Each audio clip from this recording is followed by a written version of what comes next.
Hi students, Assalamu alaikum. Welcome to English class. Today we are going to read a beautiful poem by William Wordsworth, and the title of the poem is Daffodils. Before we start the poem, here is the introduction of the author. William Wordsworth, he is known or he is famous as the poet of nature. William Wordsworth was one of the most influential of English romantic poets. He was born on 7th April 1770 at Cockermouth in Cumbria. His father was a lawyer. Both Wordsworth's parents died before he was 15, and he and his four siblings were left in the care of different relatives. As a young man, Wordsworth developed a love of nature, a theme reflected in many of his poems, and that same theme you are going to see in Daffodils also. This Daffodils poem, it's a lyric poem inspired by an event on 15th April 1802 when William Wordsworth and his sister Dorothy they came across a long belt of daffodils in the Lake District where they lived at that time. So this is a personal experience of William Wordsworth. Written in 1804, it was published in 1807 in Poems in Two Volumes. Okay, this was the name of the volume, and a slightly revised version was published in 1815. It is written in four 6-line stanzas with an A-B-C-C rhyme scheme that I'll explain when I'll read the poem. Often referred to as Daffodils, it is one of England's most famous poems, and this is one of the most famous poems of William Wordsworth. So here we have the poem Daffodils by William Wordsworth. I wandered lonely as a cloud that floats on high o'er vales and hills, when all at once I saw a crowd, a host of golden daffodils, beside the lake beneath the trees, fluttering and dancing in the breeze. Continuous as the stars that shine and twinkle on the Milky Way, they stretched in never-ending line along the margin of a bay. 10,000 saw I at a glance, tossing their heads in sprightly dance. The waves beside them danced, but they outdid the sparkling waves in glee. A poet could not be but gay in such a jocund company. I gazed and gazed, but little thought what wealth the show to me had brought. For oft when on my couch I lie, in vacant or in pensive mood, they flash upon that inward eye which is the bliss of solitude, and then my heart with pleasure fills, and dances with the daffodils. Beautiful poem, and it has everything that a good poem should have. Okay, so it is written in stanza. Different stanzas are there. Okay, you can see first stanza, second stanza, third stanza, and fourth stanza. Okay. So a stanza is the poetic form of some lines. In this poem, there are four stanzas with 6 lines in each stanza. So each stanza consists of 6 lines. Rhyme scheme. The poem follows the A-B-C-C rhyme schemes, where the first line rhymes with the third and the second line rhymes with the fourth lines, respectively. Now here I'll explain what is rhyme actually. Now if you look at this line, I wandered lonely as a cloud. Okay, it ends with cloud.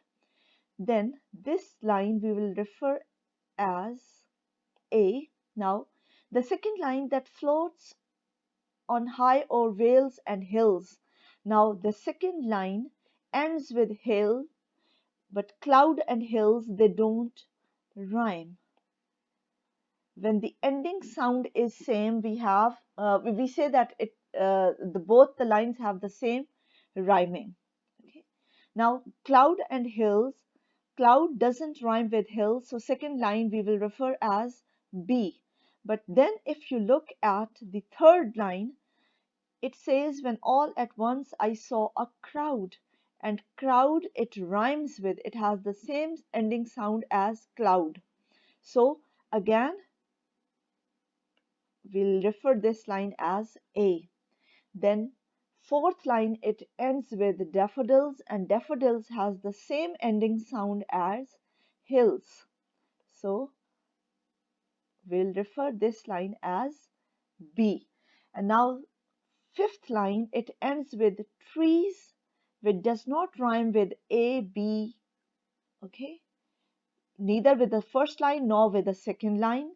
Now we will refer this line as C. Now see the fourth line, it rhymes with this sixth line rhymes with this fifth line now, trees and breeze. So we will refer them as CC. See, first line rhymes with the third line, second line rhymes with the fourth line, and fifth and sixth line they rhyme. Now see, we have the rhyming scheme of A, B, A, B, C, and C. See, if this line, first and second line would rhyme, then we would have given it AA, BB, CC. But since first line doesn't rhyme with the second line, so first line will refer as A, second line as B. Then third line, it rhymes with A. So again, we'll write over here A. Hopefully you would have understood what is rhyming scheme when the ending sound of the word, okay, ending sound is the same, okay. In each line, when the ending sound is same, we refer it as a regular rhyming scheme, okay.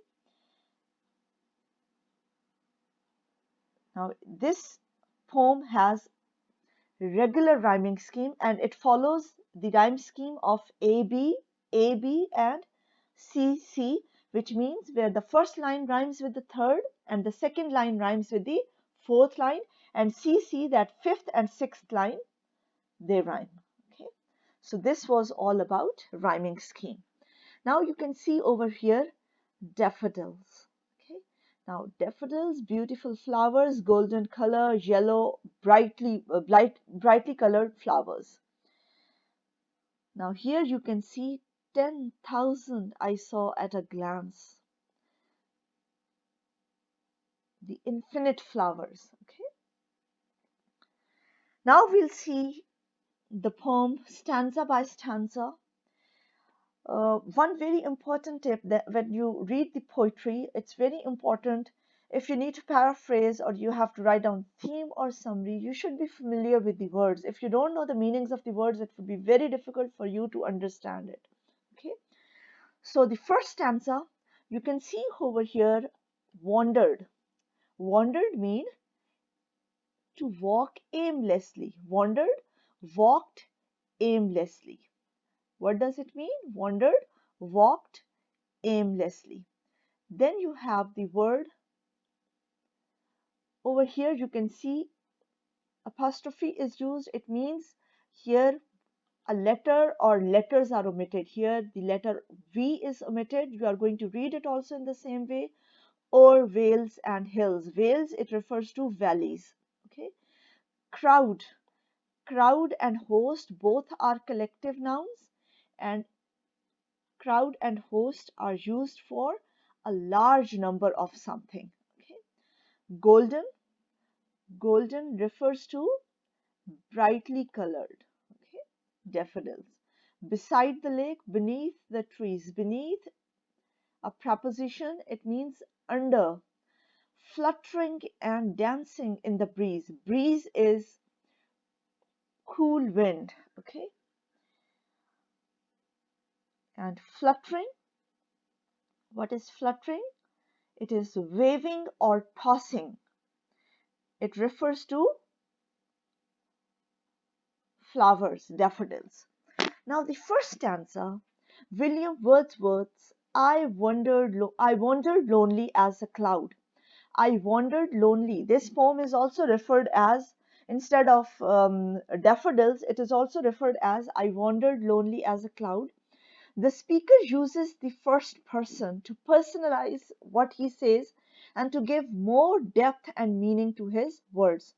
Now, in the first line, the speaker uses melancholy diction. Melancholy diction means language, sad language.